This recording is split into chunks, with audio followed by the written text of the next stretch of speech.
Good morning. Welcome back to Passion World Talk Radio Network. Educate, enlighten, entertain. On today's podcast, lest we forget, hysterical, we are talking about how money affects the federal elections here in the United States of America. Doubtless it affects other countries, but we're concentrating on the United States for this mini-series. Last week, we spoke about the history of how it got started. Got started with rum punch, folks. However, today we're talking about how money affects elections. It was written back in 2018 when the original showdown was between Donald Trump and Joe Biden. And it was written by Maggie Koerth, Koerth, and it is filed under 2018 election. The first thing that she writes, Maggie, is that she observes that Cyndi Lauper said, a direct quote, "Money changes everything," unquote. And how right Miss Lauper was, because everybody knows that money can buy you everything. No, we're not going to go into the philosophical or the psychological aspect that money can't buy you happiness, because that's not what this podcast is about. It's talking about money, lobbyists, influencers, powerful people who are controlling our elections today through the use of their capital. Men like who are billionaires and don't feel anything is wrong by taking their money and putting it into election and literally buying their way into the office. Gone are the days when people are elected based on their experience, their expertise, their passion, their dedication, their belief, and what they're doing is right. No, money talks, and it talks loud and clear in today's elections.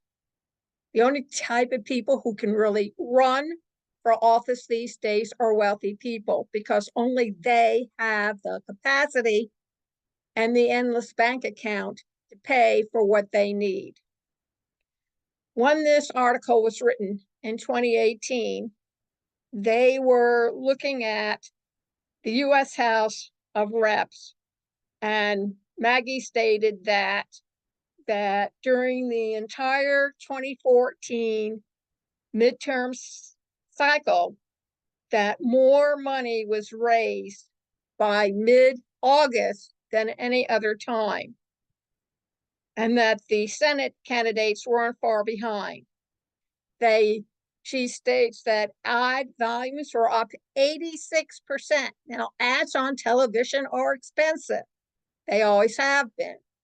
And since you're paying by the second primarily, what you have to say has to stick, which means you use a lot of verbs, strong verbs, to get your point across. But have you noticed in the elections, the ads that they create, they don't tell you what the candidate does.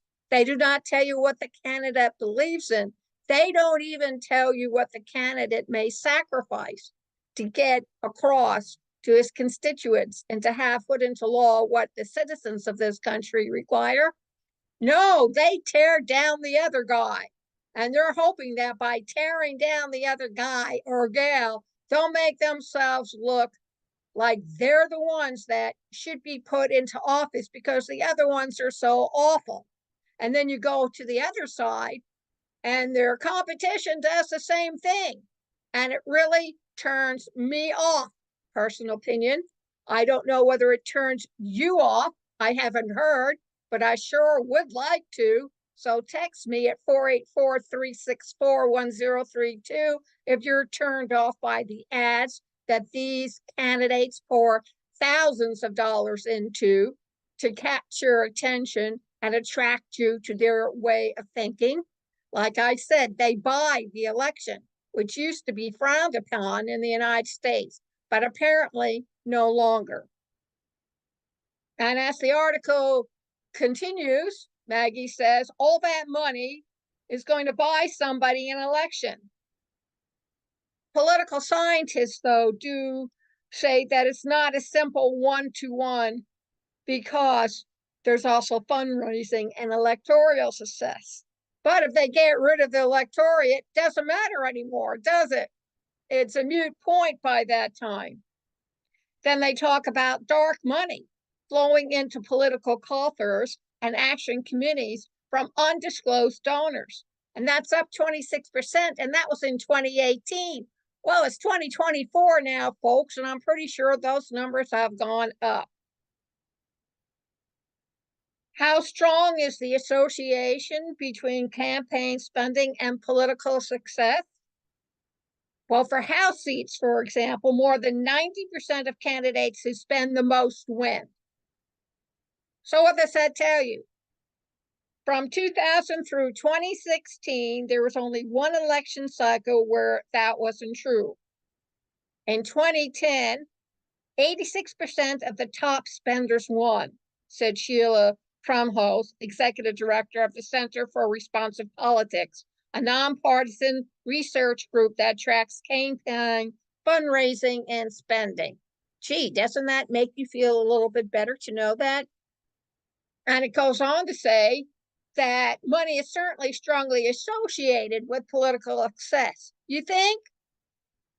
I think where you have to change your thinking is that money causes winning, says Richard Lowe, professor of political science at Rutgers. I think it's more that winning attracts money. Well, I disagree. I think the more money you have, the more powerful you are. The more powerful you are, you can dictate what you want to what you don't want.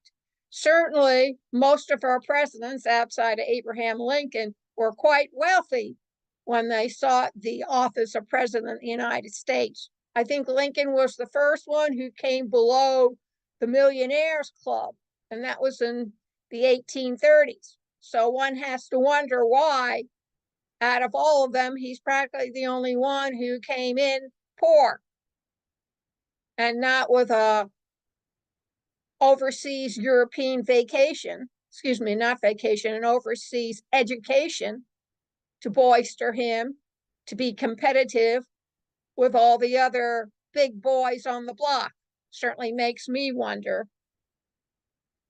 Adam Bonicia, a professor of political science at Stanford, who manages the database on ideology, money, and politics and elections, says that's not to say money is irrelevant to winning, but decades of research suggests that money probably isn't the deciding factor.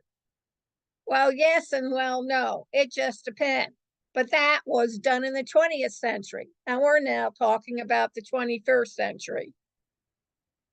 Studies have shown that people who spend the most get the biggest effects, and they win. He said, these gains from spending likely translate to less of an advantage.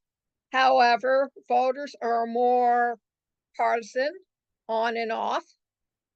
However, based on polls or knowledge of the district or just gut feeling, one candidate's more likely to win. And because of that, they give all this money to that person. Well, I think it's more than that. As subsequent trials have found, there's a lot of promises made by these candidates to their constituents as to what they receive for all the money they are given. It's called paybacks. And they put them in offices where they are not suited to take over because they neither have the experience nor the knowledge or the education to really carry it through. Or more importantly, they have their own agenda to follow. And they're put in there not only to follow the agenda that the wealthy man has promised to give them, but they follow their own agenda. So where does that leave the rest of the United States citizens? Something for everyone to think about. They have found that advertising, good, bad, or negative, works very well.